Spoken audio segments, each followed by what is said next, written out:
Little black book. You know what time it is. Time it is. Time it is.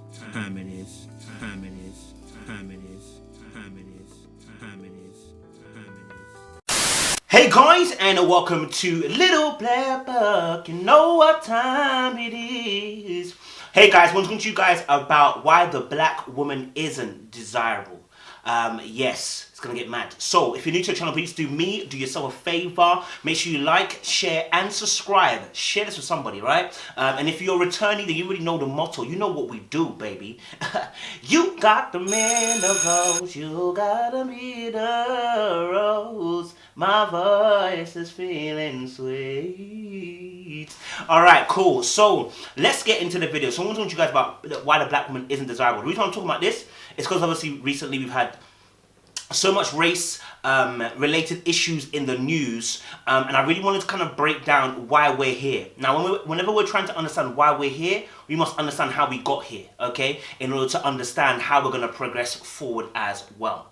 Okay, so when we're talking about black women not being desirable, we must begin to understand that attraction is based in learned preferences, okay? And so I'm going to break down some key terms for you before we go forward. So the word attraction, the definition of it means the power, I want you to listen to this, the power of evoking interest in or liking for someone or something. The word evoking, it means to bring or recall a feeling, memory, or image to the conscious mind. I want you to deep this. So the attraction is being what? Recalled. You don't recall something unless it's been what? Given unto you, or taught to you, or embedded into you.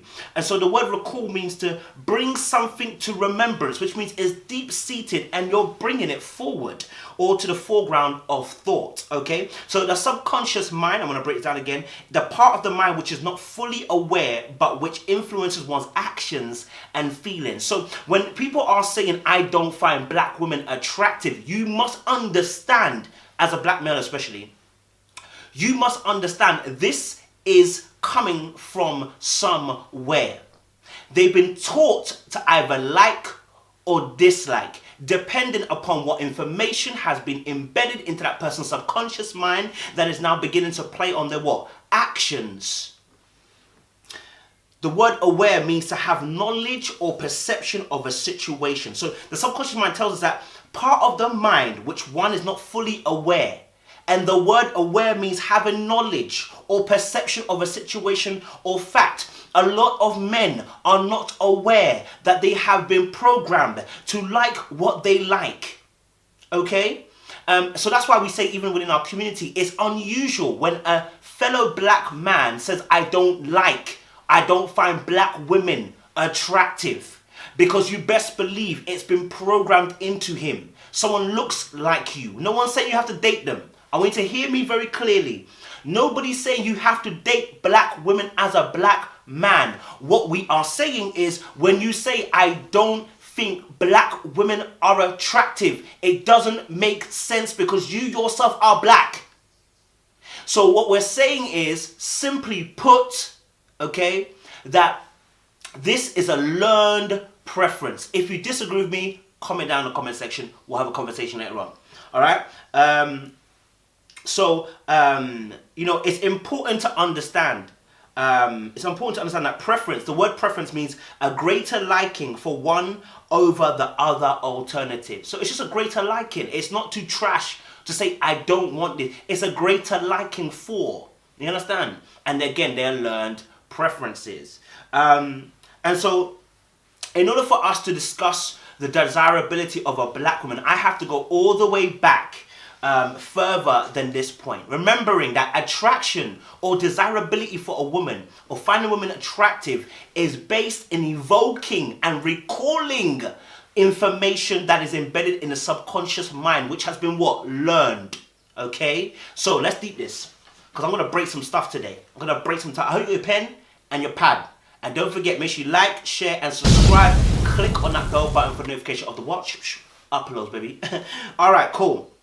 So when we're talking about beauty and attraction, since we were enslaved, there has been an agenda, which I would call it whitewashing. Okay, what that means is it's a generic term just saying that what white people have done, or the white race has done, even though white is race is a construct, we understand this. What they have done is that they have whitewashed the beauty standards and made it the pinnacle of a standard. I want you to understand, before we came in contact with white people, the standard of beauty would have been within each tribe. Now, when you go back to even Africa, you can see that different tribes had different things that made people beautiful. They had different necklaces and beads and stuff that they put on their body, paintings and put stuff on their body that made them beautiful. Yeah? Some of the people that are in the village that you see, to us as modern day individuals, would not class it as beautiful because we have been taught what our standard of beauty is according to our colonialism. Okay, so the standard is a white woman. Okay, it's white woman. So now anything that gets close to being a white woman becomes more appealing. Whew. Whew. Let's deep it. That African Americans faced was to deal with the issue of what was called the sanctity of white womanhood. And that sanctity of white womanhood said that all white women had to be protected. The white woman and the black woman. The black woman is juxtaposed in femininity to the white woman. I know. It's tough to hear this. I didn't like reading it, but it's there. The black woman's femininity is juxtaposition to what the white woman's femininity is. It's done on purpose. It was done to create a divide. It was also done because it was about dehumanizing black people so that they would not be finding them attractive, so that what they can treat them like what? Animals. You see, the only way to really get people to treat people like animals is to change the language that they use for those individual people. If I call you a beast, if I call you aggressive, if I call you animalistic, if I use these kind of terms on you, what happens is we begin to form a picture. Because the Bible says, listen, the world is framed by what? Word. So listen, whenever you begin to frame something, you begin to what? Give it word to make what? Paint a picture. That's why I said 1,000 words paints a what? A picture. And so to create an image, okay, that would allow for a certain type of behavior, it's important to use words that will donate that the black woman and the black man now are animals. Hence why we have, is it Sajete Bartman, right? The woman that was from South Africa that was taken from there into UK, okay? Because I know UK people think they're not racist. Bring them to UK and they caged her and used her as an animal zoo. Or should I say human zoo. And the reason why they were fascinated by her is because she had a huge backside, okay? Now I want you to understand this. The reason why the backside was so important is because of the sexualization and the hyper-sexualization that is done by males across the board. But then when you put white males who are in a position of power, that hyper-sexualization then allows for a form of what? Abuse. So now the woman's been taken from South Africa, lied to, put into cages, okay, to showcase her body for white people, okay, to be able to look at her like they look at lions in the zoo. Remember I said to you, the language you have to use is to make somebody look animalistic so that when you begin to act like they are an animal, you feel justified.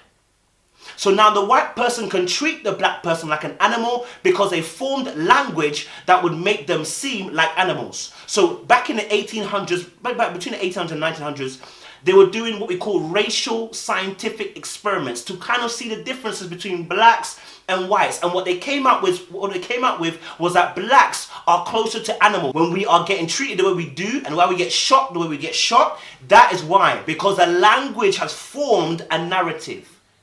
And then when we act like it, we then do what we call what was it called? Unconfirmational bias. It's like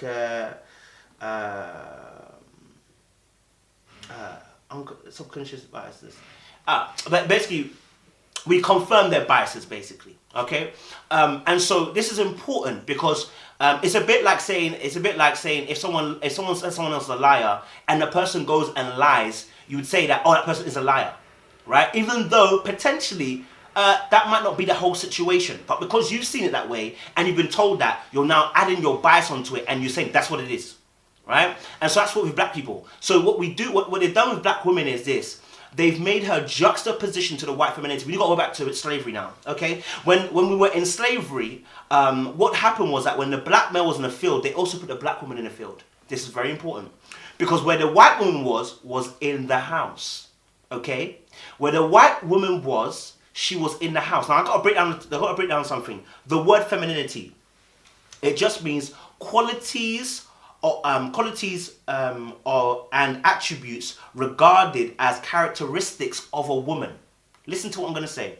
There's the qualities or attributes regarded as characteristics of a woman. So the white woman has femininity according to colonialism. Okay? And the characteristics of femininity, let me read it to you, are gentleness, empathy, humility, sensibility. And some of the things that they would do, they would be sewing, they would be cooking, nurturing, doing all these things that show a femininity, right? And so what they say about the black woman is completely opposite of the white woman. Black women are what? Angry black women. Black men are what? Aggressive. You understand? Black women are what? They're hard. They don't have what? Empathy. Oh, they're not gentle. And so what you're seeing is the juxtaposition of the femininity of a white woman and a black woman. And let me tell you something about attractiveness. A part of attractiveness of a man to a woman is the femininity. How feminine can she be? It's a type of energy. So when you begin to label the black woman these things, what do you think the white male looking at the black woman thinks? She's not feminine. What do you think the black male who's been conditioned to be whitewashed also thinks about the black woman? She's not feminine. Where do we go? To where the femininity is. So we choose white women and light-skinned women. They're now the top women, right? And then what happens is, and the reason why we say POC or people of color, their racism is completely different to any other BAME, okay? It's because the Asian woman and the Latino woman and the Native American woman, they are closer to white. So the closer you are to white, the more that you are called an honorary status. That's why white Asians don't get the same level of treatment we do. That is why, you look at Latino women and when they're aggressive, it's called sexy. They're sassy. Why are they called those things? It's because of the way they've labeled femininity. And because white femininity is the standard, anybody whose color is, like for instance, dark skin, right, is political. Okay? And I'm going to talk about this in regards to attractiveness. Okay, so part of it is this. What gives us our blackness? I'm going to say this with inverted commas. It basically means that we know blackness shifts with the social times. But let's just take blackness as it is, okay? We have thick lips. Our hair is considered to be, someone's labeled as coarse. I just call it nice and curly and thick, you know what I'm saying? We have a certain broad nose, it seems like, okay? We have a thick body type, right? And we have the women have protruding, this is not every woman, we're giving a stereotype, okay? The blackness seems to be of larger body assets, so more curvaceous, okay? So the bum, the breast, even the vagina labia. Listen, let me tell you something, yeah?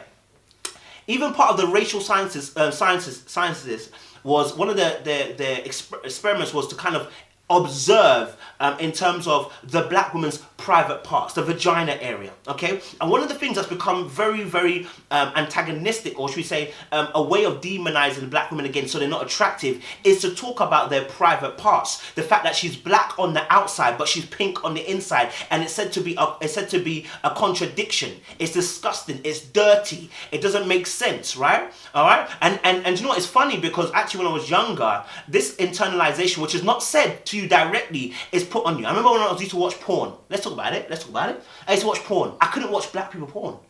I could only watch white girl porn. There was something off about black girl private part.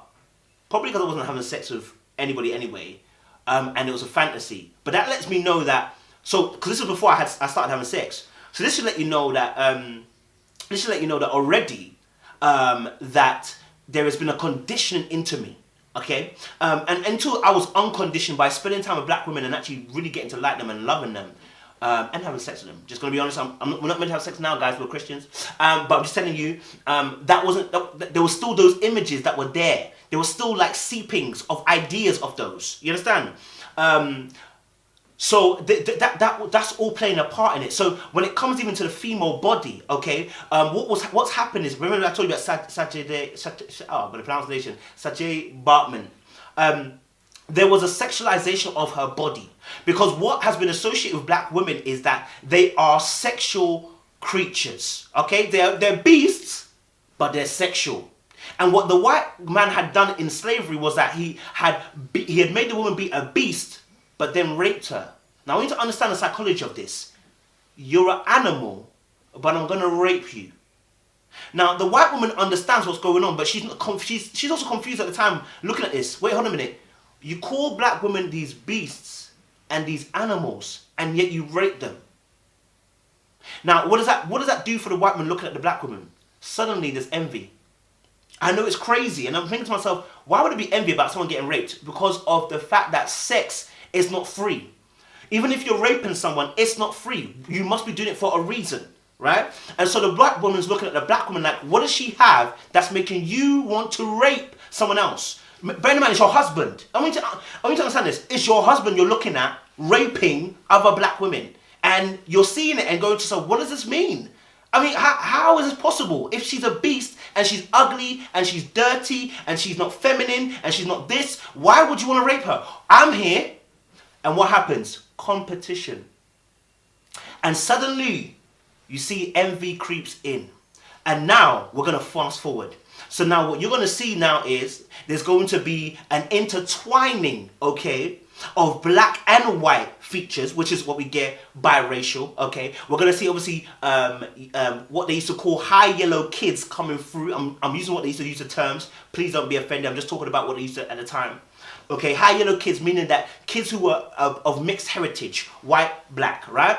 And these children began to inherit estates and wills and estate finances and wealth, and they began to look down on the black people because they had some type of what? Leverage. Why? Because their father more than likely was a white wealthy man, and his ideology towards a black individual was then transferred into the high yellow child. Okay, now this status, this honorary status that's been given to the high yellow child, who is neither white but neither black, is also going to play a part into why black men like light-skinned women so much. Okay, and the reason is because of what they say about light-skinned people. The whole thing is this: the demonization of black women is that they are sexual creatures, okay? Their bodies are curvaceous, they're large in the protruding of their features. This leads to sexualization.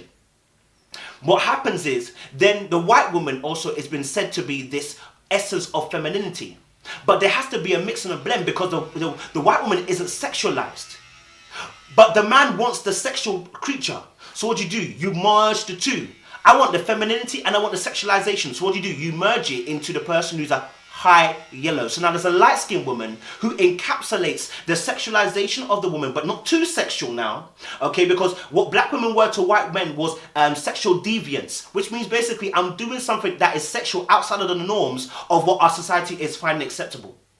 Yeah? Let me see what time it is, yeah? So this is all playing in. So now when obviously the black male now who's seeing the light-skinned woman now is going, oh, okay, so the light-skinned woman is not too sexual and not a beast, but also is close to being the white femininity that is gentle, soft, etc., etc., etc. Okay? And so it's the happy medium. You understand? So you even see white people now, they might not date, and I'm not saying again, we're talking about the history of things. They won't find a black woman attractive because of what's been done in history, but they'll find somebody who's golden colored, your Beyoncés, yeah. They'll find someone who's lighter skinned, and say, I find her attractive, right? Because also what you're talking about, the point of blackness is a contention in terms of the features. For instance, our nose, okay, our nose. Yeah, that's why so many black people in the industry do their nose, rhinoplasty and all that stuff, right? Because it becomes more white, more Eurocentric, yeah? If you want to call it that, to make it more nice for yourself. And so what happens is we are seeing that the white man can deal with the biracial woman, and what do they label them as? Exotic. Oh, you're exotic. And you see this also as well as been said for black women. You might have heard this before. Oh, you're pretty for a black woman. What they're actually saying is you have features that are Eurocentric. And so I can get along this program. Because the features are what we class as blackness. And so therefore, if you have Eurocentric features, you're not so black. Even though your skin is black. One of the political things about being black is the skin tone. The darker the skin tone, the more dirty they considered you to be. The more darker the skin tone, the more of a slave, or should we say, not less value they saw you as. Because the darker the skin meant that you was more time in the sun. Which means you're more time going to be somebody who's manual labor. Which means you're not really somebody who's of value, right? And so the black woman is never considered to be an equal to the white male. If the black woman is never considered to be an equal to the white male, there will never be a desirability even of the black man, because the black man is trying to achieve what? Whiteness. Woo! Man, I'm not saying every person's like this. I'm just saying the indoctrination of how they do it. You get me? So the black woman could be desired behind closed doors for the white male, okay? They were allowed to be desired behind closed doors for the white male, okay? So that then brings about what we call fetish, okay? Because now they can't desire her openly, so they have to be what? They have to develop a fetish for black women. We saw that obviously with the female body, what they started to do was they labeled the female body parts of a black woman being fat, unattractive, you know, saying that this is ugly, this is animalistic, this part, and what that does again is bring masculinity. That's another thing that happens as well. So what happens is that by attaching some of these terms, it makes the woman more masculine, okay? Because remember, she's juxtaposed to the white femininity. So now she becomes more masculine. As a man, you got masculine energy. You don't want to date somebody who's got what? Masculine energy. And so that's how they start to drive wedges between the black man and the black woman. That's why also too, at the same time, the white man doesn't necessarily want to date the black woman. And we're not saying this is not changing, it's changing. But what we're seeing is that they don't want to also date black women, okay? Because of the fact that the ideology that has been placed into each of us through the programming, day in and day out. That's why you look at your TV screens and you fail to see many black couples. But you might see a what? A white and a black couple. You might just see that, but you might see more often what you see with black males is a light-skinned lead woman. There's a reason why they do that. Again, it's to make the light-skinned woman more desirable. Guys, again, I'm a Christian, so I'm not even going to say this is where the battle ends. The battle is spiritual, okay? And God loves everybody. But we're just talking about the history of things and how we got here. And it's important to know this, all right? Make sure you like, share, subscribe. We're going to do a part 2, talking about why black men genuinely like white women and light-skinned women, all right? We just have to break it down because if we don't understand it, we don't know where we're going, it is what it is. Appreciate you guys. A lot saluted.